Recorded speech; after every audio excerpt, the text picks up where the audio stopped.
नमस्कार, हिमाचल अभी देख रहे हैं आप। मैं हूं आपके साथ अवंतिका खत्री। पिछले कुछ समय से होम लोन पर ज्यादा ब्याज देना पड़ रहा है। हालांकि अगर आप इस लोन का भुगतान समय से पहले करना चाहते हैं तो रिपेमेंट करने की अनुमति दी जाती है। साथ ही कम ईएमआई के साथ टेन्योर बढ़ाने का भी विकल्प चुन सकते हैं। रिपेमेंट का तरीका आपको लोन की ईएमआई को कम कर सकता है, साथ ही लोन को जल्द से जल्द खत्म करने का भी ऑप्शन देता है। इतना ही नहीं, रिपेमेंट से आपके होम लोन पर ब्याज भी कम चुकाना पड़ता है।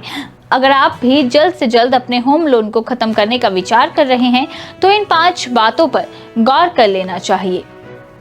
आरबीआई के नियमों के अनुसार फ्लोटिंग ब्याज दर होम लोन वाले उधारकर्ता फौजदारी शुल्क के अधीन नहीं है। अगर आपके होम लोन की ब्याज दर बदलती रहती है तो समय से पहले लोन खत्म करने पर आपसे कोई शुल्क नहीं लिया जाएगा। हालांकि अगर आपके लोन पर ब्याज दर तय है तो बैंक 4 से 5% फौजदारी शुल्क लगा सकते हैं। ये अनिवार्य नहीं है, लेकिन आमतौर पर बैंक को 1 या 2 हफ्ते पहले अपने होम लोन को समय से पहले खत्म करने के फैसले के बारे में बताना होगा।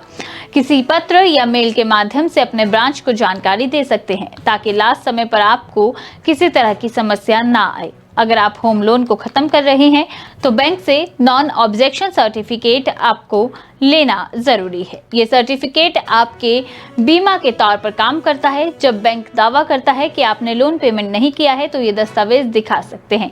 इसके अलावा आप बैंक को एनकम्बुरेंस सर्टिफिकेट के लिए भी रिक्वेस्ट कर सकते हैं, जिसमें आपके प्रॉपर्टी के लिए किए गए सभी ट्रांजैक्शन होते हैं। ये बताता है कि कोई कानूनी दावेदारी नहीं है। अगर आपकी प्रॉपर्टी पर किसी दूसरे का अधिकार है तो भी इससे बचना चाहिए। कानूनी जटिलताओं से बचने के लिए आप इसे हटा सकते हैं। अगर आप फौजदारी के माध्यम से होम लोन चुका रहे हैं तो आप अपने मूल दस्तावेजों को ध्यान से चेक करें और किसी तरह की समस्या से बचें। जानकारी में इतना ही। नमस्कार।